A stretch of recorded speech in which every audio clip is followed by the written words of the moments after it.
నమస్తే, welcome to our channel. నేను సౌజన్య. Volunteer వ్యవస్థ జగన్మోహన్ రెడ్డి హయాంలోనే వచ్చింది. కానీ ఇప్పుడు వాలంటీర్లు జగన్మోహన్ రెడ్డి వైపు కాకుండా తెదేపా వైపు, అంటే చంద్రబాబు వైపు చూస్తున్నారని దానికి సంబంధించి తెదేపాలో 40 మంది వాలంటీర్లు జాయిన్ అయ్యారు, పసుపు కండ కప్పుకున్నారని దానికి సంబంధించి ఎన్నో విషయాలని మనతో షేర్ చేసుకోవడానికి ఈరోజు మనతో పాటు ఉన్నారు టీటీడీపీ స్పోక్స్ పర్సన్ సూర్యదేవర్లత గారు ఉన్నారు. వారితో మాట్లాడదాం. నమస్తే అండి. నమస్తే. సో వాలంటీర్లు 40 మంది తెదేపా కండువ కప్పుకున్నారు అనేటువంటి వార్తకు సంబంధించి మీరు ఏమంటారు? జగన్మోహన్ రెడ్డికి ఊహించిన షాకుల మీద షాకులు తగులుతున్నాయి. పాపం ఆయన ఏంటంటే వెళ్ళిన నియోజకవర్గాల్లో అన్ని చోట్ల నుంచి ఎమ్మెల్యే అభ్యర్థులు కనపడకుండా పోతున్నారు, నాయకులు షిఫ్ట్ అయిపోతున్నారు.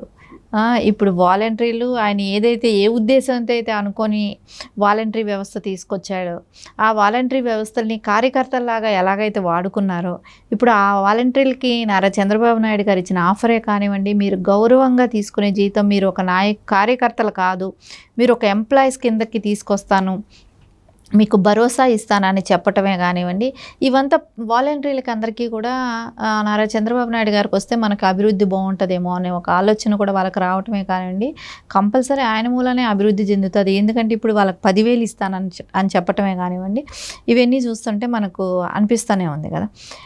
దానికి కొన్ని నియోజకవర్గాలలో వెళ్ళి వాలంటీర్లు కూడా టీడీపీకి మేము సపోర్ట్ చేస్తాం, ఎందుకంటే ఎప్పుడైతే జగన్మోహన్ రెడ్డి ఆయన లోపల చేసినది బయట రాదు అనుకున్న విషయాన్ని నాదెళ్ల మనోహర్ గారు బయట పెట్టడమే కానివ్వండి, వాలంటీర్ వ్యవస్థ గురించి మేము 31కి టైం పీరియడ్ అయిపోతుంది, దాని తర్వాత వాళ్ళకి అసలు లేదు. అందుకే జగన్మోహన్ రెడ్డి ఏమంటున్నాడు, నేను వస్తే ఫస్ట్ సంతకం వాలంటీర్ల మీద సంతకం పెడతాను అని అంటున్నప్పుడే మనకు అందరికీ ఒక అర్థమై ఉండాలి. అందరూ కూడా అదే ఆలోచించాల్సింది.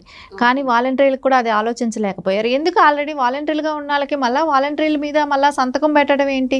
ఎక్కడ ఉన్నాళ్ళని మళ్ళీ ఉంచిన చోటనే మే 30తో టైం పీరియడ్ అయిపోతుందని ఎవరు కూడా ఊహించలేదు. అంటే ఈయన అలాంటి ప్లానింగ్ చేసి వాళ్ళని తీసుకోవటం జరిగిందనేది మనకి ఇప్పుడు తెలుస్తుంది. సో అది ఆయన బయట పెట్టడం జరిగింది. కాబట్టి ఇప్పుడు నెల్లూరులో కూడా తీసుకుందాం. నెల్లూరులో వేమిరెడ్డి ప్రశాంత్ రెడ్డి గారు కొవ్వూరు నియోజకవర్గం నుంచి తను కంటెస్ట్ చేస్తున్నారు. ఆ నియోజకవర్గంలో కూడా 40 మంది వాలంటీర్లు వచ్చి స్వచ్ఛందంగా మేము తెలుగుదేశంకి సపోర్ట్ చేస్తాం, మేము ఈ పార్టీ వస్తే మా భవిష్యత్తు బాగుంటుందనే కానివ్వండి, మహిళలుగా ఉన్న వాళ్ళకి గుర్తింపు కూడా ఉంటుంది, ఇది జగన్మోహన్ రెడ్డి ప్రభుత్వంలో మహిళలకి అసలు విలువ లేదు, గుర్తింపు లేదు అనేది ఖచ్చితంగా వాళ్ళకి అనిపిస్తూ ఉంది. అందుకనే వాళ్ళు వచ్చి తెలుగుదేశం రావాలి, తెలుగుదేశంతో కలిసి మేము పనిచేస్తామని చెప్పి వాళ్ళు కండువా కప్పుకోవడం, వాళ్ళ పార్టీ కోసం మేము కష్టపడి పనిచేస్తాం అనే రకంగా వాళ్ళు ముందుకు రావడం కూడా జరిగింది. జగన్ రెడ్డికి ఇవన్నీ చూస్తా అంటే ఊహించిన షాక్ తగులుతూ ఉంది, దెబ్బ మీద దెబ్బ. ఏంటంటే ఆయన ఎక్స్పెక్ట్ చేయలేదు ఈ వాలంటీర్లు ఇలా చంద్రబాబు నాయుడు గారు 10,000 ఇస్తానంటారు అనేది ఆయన ఎక్స్పెక్ట్ చేయలేదు. ఇంకొకటి ఆయన అప్పటికీ చెప్తున్నారు, చంద్రబాబు నాయుడు గారు ఎప్పుడూ చెప్తున్నారు, మీరు మీ చదువులకి మీకున్న అర్హతను బట్టి నేను ఉద్యోగాలు కల్పిస్తాను, సో మీరు ఎక్కువ సంపాదించుకునేది 5,000 కాదు, ఇంకా ఎక్కువ సంపాదించుకునే అవకాశాలు మీకు నేను కల్పిస్తాను, 5 రెట్లు ఎక్కువ సంపాదించే అవకాశాలు నేను కల్పిస్తాను మీ అర్హతలను బట్టి, మెగా డిఎస్సిలో మీరు అందరూ కూడా భాగస్వామి అయ్యే అవకాశాలు ఉన్నాయి అని చంద్రబాబు నాయుడు గారు చెప్తూనే ఉన్నారు. కానీ తర్వాత అర్థమైంది ప్రజలకే కూడా కానివ్వండి, ఈయన ఏ రోజైతే ఇది బయట వచ్చిందే మే 30కి వీళ్ళ వాలంటీర్ల వ్యవస్థ మొత్తం రద్దయిపోతుంది అనేది బయట వచ్చిన తర్వాతే కొంచెం వాళ్ళల్లో కూడా చేంజ్ అనేది వస్తుంది కదా. ఎందుకంటే మనకు ఎవరైతే బాగా చేస్తారు, ఎవరుంటే మనకు అభివృద్ధి ఉంటుంది, మన చదువులు చదువుకొని 5,000 రూపాయలకి మనం పనిచేయాలా, మనం ఎందుకంటే వాళ్ళని కూడా ప్రెషర్స్ ఉంటుంది వాలంటీర్ల మీద. లోకల్ లీడర్స్ ఎందుకు మీకు మేము ఈ పోస్ట్ వేయించాం, మేము చెప్పిన పని చేయట్లేదు ఏంటి అనే ప్రెషర్ ఉంటుంది. సో ఆ ప్రెషర్స్ అంతా మనకెందుకు, మనం ఒక ఎంప్లాయీగా ఉందాం, మనం కార్యకర్తలం కాదు కదా. ఇప్పుడు వైసీపీ వాళ్ళ దగ్గర మాటలు పడాల్సిన అవసరం ఏంటి? సో మనం ఒక ఎంప్లాయీస్ లాగా ఉండాలంటే చంద్రబాబు నాయుడు గారు రావాలి. రేపు పొద్దున మనం నెక్స్ట్ ఎలక్షన్స్కి వాళ్ళు ఒక ఎంప్లాయీ లాగా ఉంటారు, ఒక పార్టీ కార్యకర్తలాగా ఉండే పని ఉండదు. కాబట్టి వాళ్ళు ఖచ్చితంగా తెలుగుదేశం చేసే అభివృద్ధిలో మనం కూడా పాలు పంచుకుందాం, ఈ గెలుపులో మన వంతు సహాయం మనం చేద్దాం అనేది అయితే వాళ్ళల్లో చేంజ్ రావటం చాలా సంతోషించదగ్గ విషయం అయింది. ఓకే. అంటే ఇప్పుడు ప్రజెంట్ నెల్లూరు, కొవ్వూరు నియోజకవర్గంలోనే మాత్రమే వాలంటీర్లు తెదేపాలో చేరడం జరిగింది. అంటే మిగతా నియోజకవర్గాల్లో కూడా వాలంటీర్లు తెదేపా కండువా కప్పుకునేటువంటి అవకాశం ఉందని మీరు అనుకుంటున్నారా? ఖచ్చితంగా వాళ్ళల్లో చేంజ్ వస్తుంది. ఇప్పుడు వాలంటీర్లు విరోధం ఏం కాదు కదా, వాళ్ళలో కొంతమంది ఉన్నారు. సో వాళ్ళు మనీకి ప్రలోభ పెడుతున్నారు వైసీపీ వాళ్ళు. సో దానికోసం వాళ్ళు కొంతమంది అలా పనులు చేయాల్సి వస్తుంది.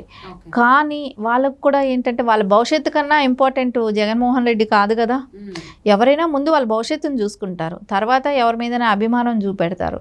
అభిమానం కన్నా భవిష్యత్తుని ఏమి ఎప్పుడు తగలబెట్టుకోరు. కాబట్టి వాళ్ళ భవిష్యత్తుకు బాగుండాలనుకుంటే చంద్రబాబు నాయుడు గారు వస్తే 10,000 రూపాయల జీతమే కానివ్వండి, వాళ్ళు ఉన్నతంగా చదువుకున్న ఒక ఇంజనీరింగో, డిగ్రీయో, ఎంబీఏ, ఎంసీ ఇట్లా ఎవరు చదువుకున్న వాళ్ళ చదువులను బట్టి, వాళ్ళ అర్హతలను బట్టి ఉద్యోగాలు కల్పిస్తానని చెప్పి ఆయన చెప్తున్నారు. కాబట్టి చంద్రబాబు నాయుడు గారి మీద మాట మీద భరోసాతోనే కూడా వాళ్ళకి రేపొద్దున కంపెనీలు వస్తాయి, సో జాబ్స్ వస్తాయి, ఇవన్నీ ఇంకా మంచి ఉద్యోగాలు వస్తాయి. సో వాలంటీర్లు ఉద్యోగం కన్నా మంచి లైఫ్ ఉంటుంది. కాబట్టి వాళ్ళకి ఖచ్చితంగా వాళ్ళు తెలుగుదేశాన్ని గెలిపించాలి, తెలుగుదేశం వస్తే మనకు కూడా అభివృద్ధి ఉంటుంది అనేది అయితే వాళ్ళు ఇంకా హ్యాపీగా ఉన్నారు. ఇప్పుడు ఎవరైతే కొంతమంది తొందరపడి రాజీనామాలు చేసిన వాళ్ళు అయి ఉంటారో వాళ్ళు బాధపడే రోజు వస్తుంది. చంద్రబాబు నాయుడు గారు ముందు నుంచి కూడా చెప్తున్నారు, మీరు రాజీనామా చేయకండి, జగన్మోహన్ రెడ్డి ఎంత బలవంతం చేసినా, ఎంత ప్రేరేపించినా మీరు రాజీనామా చేయకండి, మీరు అదే పోస్టులో అట్లాగే ఉండండి, నేను సీఎం అయిన తర్వాత మీకు మంచి భవిష్యత్తు కల్పిస్తాను, 5,000 మీకు సరిపోదనేది ఆయన భరోసా ఇస్తానని చెప్తూనే ఉన్నారు. కొంతమంది తొందరపడి రాజీనామా చేసినారు, కానీ మిగతా వాళ్ళకైతే ఇప్పుడు మంచి ఆఫర్స్ వస్తున్నాయి. రేపొద్దున వాళ్ళ భవిష్యత్తు అంతా కూడా బాగానే ఉంటుంది. సో అంటే జగన్మోహన్ రెడ్డి ఏమో వాలంటీర్లని రాజీనామా చేయండి అని అంటున్నాడు, లేదంటే వైసీపీ నాయకులు కూడా రాజీనామా చేయిస్తున్నారు వాలంటీర్ల చేత.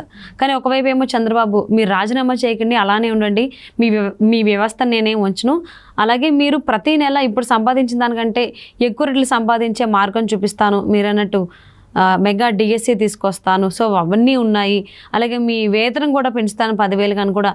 అంటే వీటన్నిటిని ఆలోచించుకుని అభివృద్ధి ఎటువైపు ఉంది ఏంటి, ఎటువైపు ఉంటే మనం అభివృద్ధి చెందుతాం అనేది బీరీజు వేసుకున్నారు వాలంటీర్లను అనుకోవచ్చా దీన్ని బట్టి? ఖచ్చితంగా ఎవరికైనా కూడా అనిపిస్తుంది కదా, రాష్ట్రం అభివృద్ధి చెందితే వాళ్ళ భవిష్యత్తు కూడా బాగుంటుంది. ఇప్పుడు వాళ్ళైనా పర్సనల్గా వాళ్ళ ఇళ్లలో వాళ్ళు ఒక ఫ్యామిలీ ఉంటుంది, వాళ్ళకి కూడా మెయింటెనెన్స్లు అవన్నీ ఉంటాయి. 5,000తో ఎలా ఖర్చులు పోతాయి, ఖర్చులు ఎలా నడవదు. సో ఏదైనా బిజినెస్, ఇంకా ఇంట్లో కుటుంబ సభ్యులు ఇంకొకరికి ఎవరికైనా ఉద్యోగం ఉందా, లేదు. సో ఎలా బతుకుని ఇడ్చాలి. ఇప్పుడు రైతులుగా ఉన్న వాళ్ళు అనుకుందాం, రైతులుగా ఉంటే రైతులకు కూడా ఆశాజనకం లేదు, ఎక్కడ ప్రాజెక్ట్స్ గురించి కూడా కంప్లీట్ లేదు, ఎక్కడ కూడా దేని గురించి చూసినా కూడా మనం రైతులను తీసుకున్నా కూడా విత్తనాలు కూడా సబ్సిడీ ఇవ్వట్లేదు. ఇవన్నీ కూడా చూసినప్పుడు ఎక్కడ ఏ ప్రొఫెషన్ వాళ్ళు కూడా ఎవ్వరూ కూడా సాటిస్ఫాక్షన్ లేనప్పుడు ఆ కుటుంబాల నుంచి వచ్చిన వాళ్ళే కదా వాలంటరీ అనేవాళ్ళు.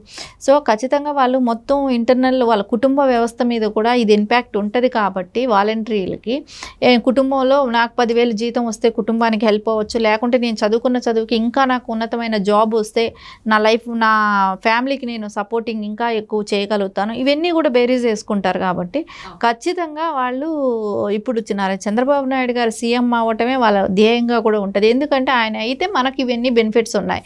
రేపు ఇదే జగన్మోహన్ రెడ్డి అయితే ఇదే వాలంటీర్లు, ఇదే ఇల్లు తిరగాలి, సో ఇది 5,000 తీసుకోవాలి, ఈ బాధలు ఎందుకు? సో మళ్ళీ వీళ్ళ దగ్గర మాటలు పడాలి, వీళ్ళ దగ్గర ఏదో వెట్టి చాకరీ చేసినట్టు వీళ్ళు పిలిచినప్పుడంతా జీ హుజూర్ అంటూ వాళ్ళ వెనకాల తిరగాలి, ఈ నాయకుల వెనకాల, వైసీపీ నాయకుల వెనకాల మనకు అవసరం లేదు అనేది ఖచ్చితంగా వాళ్ళు ఆలోచిస్తారు. కాబట్టి ఖచ్చితంగా వాళ్ళు తెలుగుదేశానికి గెలిస్తే వాళ్ళకి భవిష్యత్తు బాగుంటుంది అనేది వాళ్ళు ఆలోచించుకున్నారు.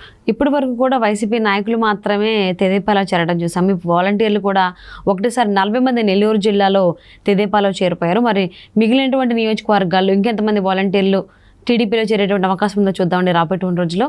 థ్యాంక్ యూ సో మచ్ లత గారు. Thank you.